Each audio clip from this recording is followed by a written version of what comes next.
We've got tips and recipes for healthy living. So for fun and inspiration, come and join us in the raw food world. What up, everybody? Good evening. Welcome, everybody. This is Matt Monarch with the Raw Food World TV show, coming at you in the evening in Vilcabamba, Ecuador. And Angela's making me talk about Vilcabamba, Ecuador tonight. Baba. Nah? Nah. What are we doing? I thought it might be useful to answer some of the main questions that people always ask us about Vilcabamba, because we get so many emails and they're often the same questions, so we could answer them on a video. We just got these coconut secret products in. Insane. Aminos. Absolutely ridiculous. Okay, we're going to answer some questions, baby. Question number 1. Let's see.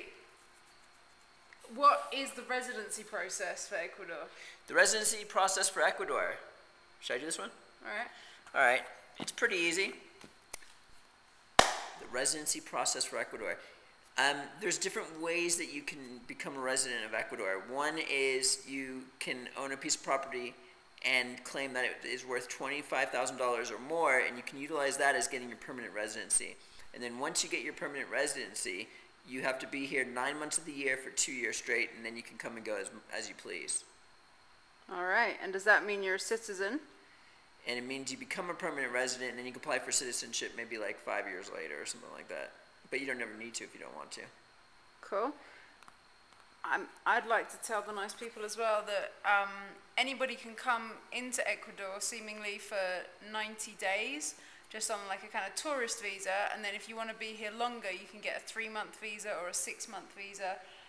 That 90 days tourist visa thing can only happen once in a calendar year, though. Is it a calendar year or 365 days? I don't know what it is. 365 days.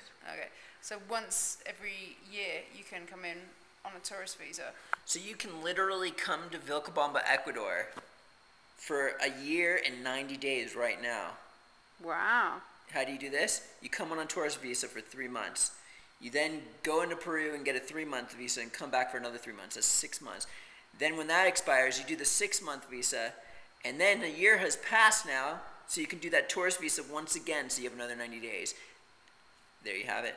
So you can stay here for a year and 90 days before you even do your permanent residency.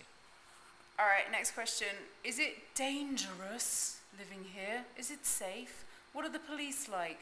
What are the natural catastrophes like? How is the military? Are we all going to die? What's the answer to that? I've never felt so safe in my entire life. It's crazy. The main thing you gotta be careful about is when you're driving, not to hit donkeys on the road or cows. Or big piles of mud that are just in the middle of the road. Yeah, I mean, jeez. Sometimes I've seriously seen a donkey just flop right into the middle of like the most busiest road and just sleep there. As people just like slow down and go around it. It's crazy. And then watch out for dogs and chickens and things like that. But what about the government? What about the police?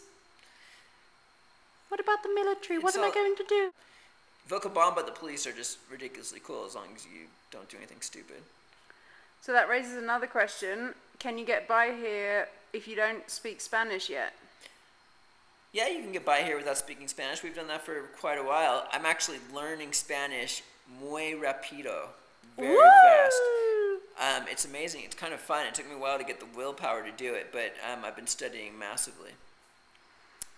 All right. Next question. Let me see what we got over here. Oh, what kind of jobs can people do here? The spirulina crunchies are insane. Baba. We'll talk about that on another episode. What can people do for a job? Yeah. You don't. You don't? What do you do?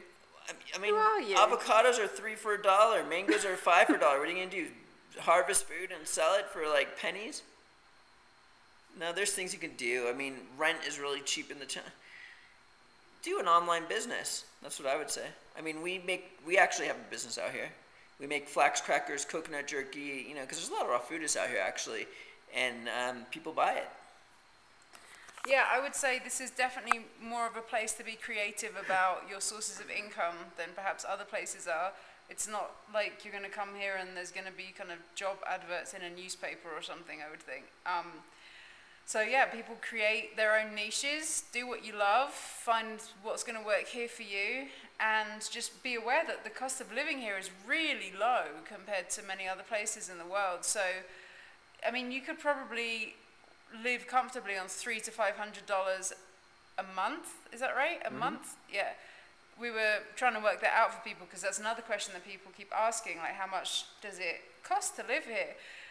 Yeah, you could live comfortably on $300 to $500 a month, which is probably a huge contrast compared to what most people are used to, especially in North America and Western Europe. So you don't necessarily need to be thinking in terms of some massive career that you're going to create here. You know, it's a very different pace of life here. Very, very slow pace of life, simple pace of life. So It's just such a different life. it's such a different life. My food bill went from like in the US like $2,000 a month to like $200 a month. It's just ridiculous. Another thing people ask a lot is where to stay if they come down here, and are there places to rent? The main site I would recommend to check out for this is called seekvilcabamba.com. Seekvilcabamba.com. It's a site that there's one page on there that has all this masses of information about places to stay around here, all the hotels and hostels and guest houses and stuff like that, and it's just really easy to understand. So that's been a good site for people to find places to stay. We're actually creating a structure. He spilled the beans. Uh-oh. Where people can stay. Uh-oh. Woo! We just started just like yesterday. We'll talk about this another day though. That's all good. Oh, here's another question. How do you get here? How do you get here from North America? That's a common question. Go on kayak.com and type in California. Help. Your state to Ecuador. You go to Quito, and then you go from Quito to Loja, and then from Loja you get a taxi to Vilcabamba. It's real simple. It's not bad. Loja is the nearest airport to here, and it's about 90 minutes away. So, like you said, you fly into Quito, which is the main airport. You get a small domestic plane from Quito to Loja with the local airline, which is called TAME, T-A-M-E, like the word tame in English. And you arrive in Loja, and you take some kind of vehicle from Loja to Vilcabamba. It might be a bus, it might be a taxi, and then you're in Vilcabamba, and hopefully you've already looked up on Seek Vilcabamba where to stay, so you're all set up. Why are we even doing this? This is so lame. Baba! No? The nice people always ask the same questions. Okay. Let's see what else there is.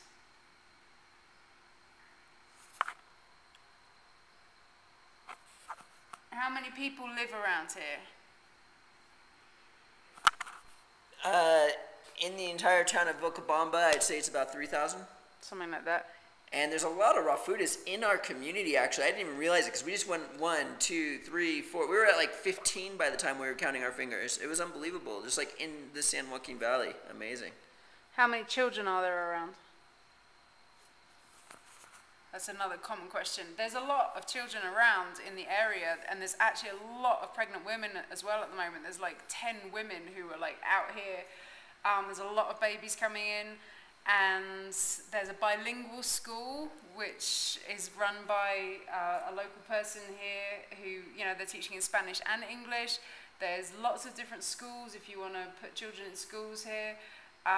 Tons of local kids, tons of imported kids, and a lot of love for children as well. You know, it's a community where kids are like running in the street at like 10, 11 at night, and they're totally safe, you know. And who do we got here? And Matt Monarch. And we'll see you again tomorrow at the Raw Food World TV show. Thanks for joining us. We'll see you again at the Raw Food World.